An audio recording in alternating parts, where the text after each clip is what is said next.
Habakkuk part 3 of 6 parts. Chapter 1, verses 5 through 11. You know, the Lord's answer to Habakkuk, it has been honest. Habakkuk has been honest before God about his concerns, for one thing. He's done all that he knew was the right way to approach God. He's persisted in prayer. And he had godly jealousy and compassion for others. But he's now confused, okay? God is slow to act, if he's acting at all, is what Habakkuk is thinking. Habakkuk has spoken to God on behalf of righteous people and has essentially asked two things. Why has there been such a delay in God's response, and how long will we wait until God acts? Now God answers Habakkuk and all those who are righteous. So his answers are sometimes a little mysterious, yet rousing and securing. So God is in control. He's in control at all times. Habakkuk 1 and 5. Look among the nations and see. Wonder and be astounded. For I am doing a work in your days that you would not believe if I told you. How amazing is that? We could say that in our day. In fact, God is doing a work in our day that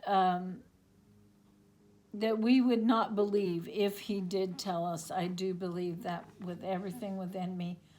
So here God invites Habakkuk and us as well to take a bigger view of the immediate details. He invites us to consider history and to and the sheer scale on which he works, which is huge, the whole world. He invites us to read between the lines gently.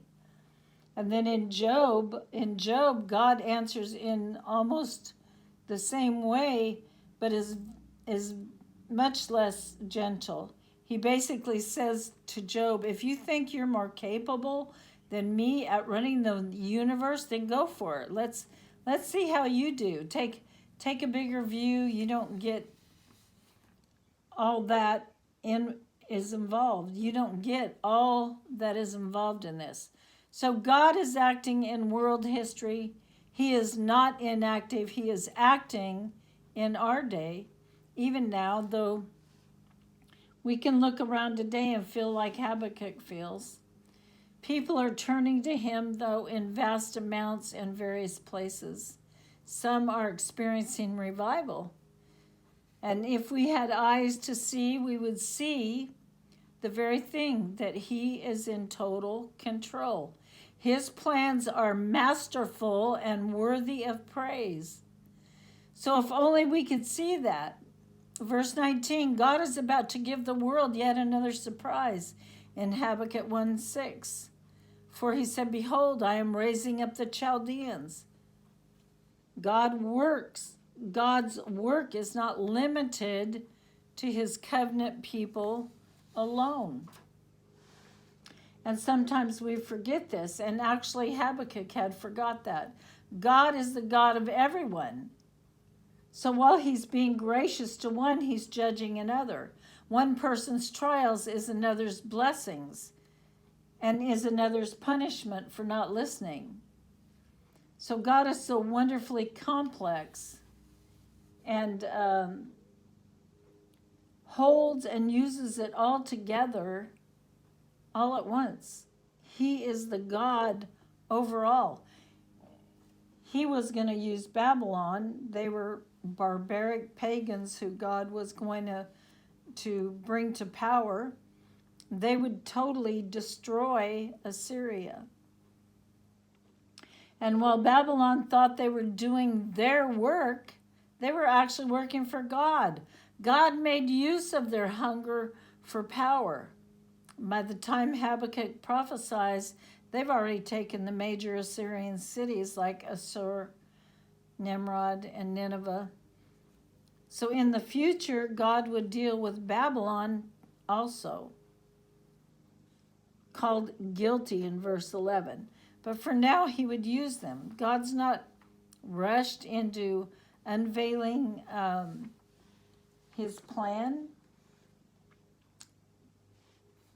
Take his time in dealing with sin. He's not in a hurry. Judah and Israel had gone on sinning for years before God sent them both into exile.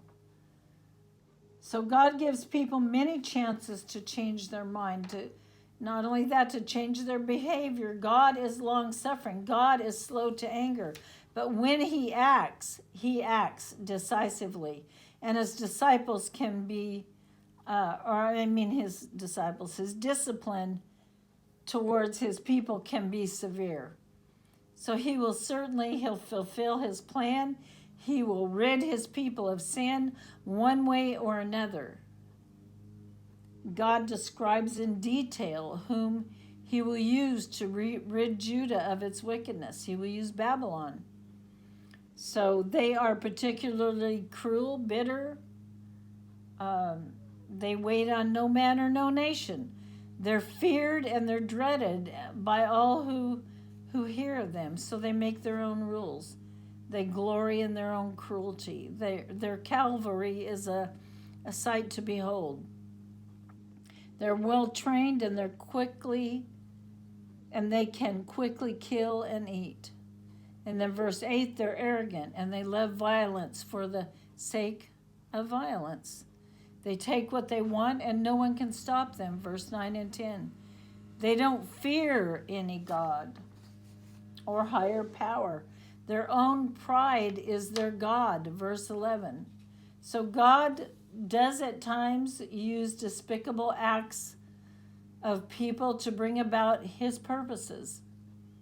Just like God turns what is meant for evil around for good.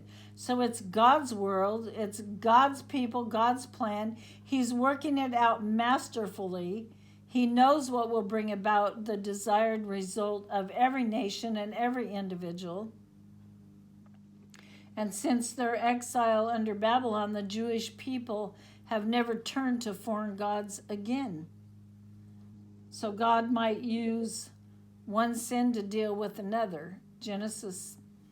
In Genesis 50, verse 20, as for you, you meant evil against me, but God, he meant it for good, to bring it about that many people should be kept alive as they are today. So knowing this, our questions might need to change a little bit. Number one, God, what do you want me to learn in this situation? We might ask that. Or we might ask too, have I done anything obvious to bring this about in my life? Or three, what in me needs to be corrected? Those three questions we should actually always be asking. And so God answers Habakkuk's first question. He is the God of every person in every nation. He knows what he is doing. So, in closing, part 3, I think it was, part 3, right? Let me say that he not only knows what he's doing, but if we could see with his vision, we would understand more. And prayerfully and hopefully we can. And as well as inquiring of God, we should be asking for that type of vision, that we will know the heart of God, that we will see the vision of God. God will act in a way that sees his kingdom come to fulfillment. That's how he's going to act. In saying that, I'll go to part 4.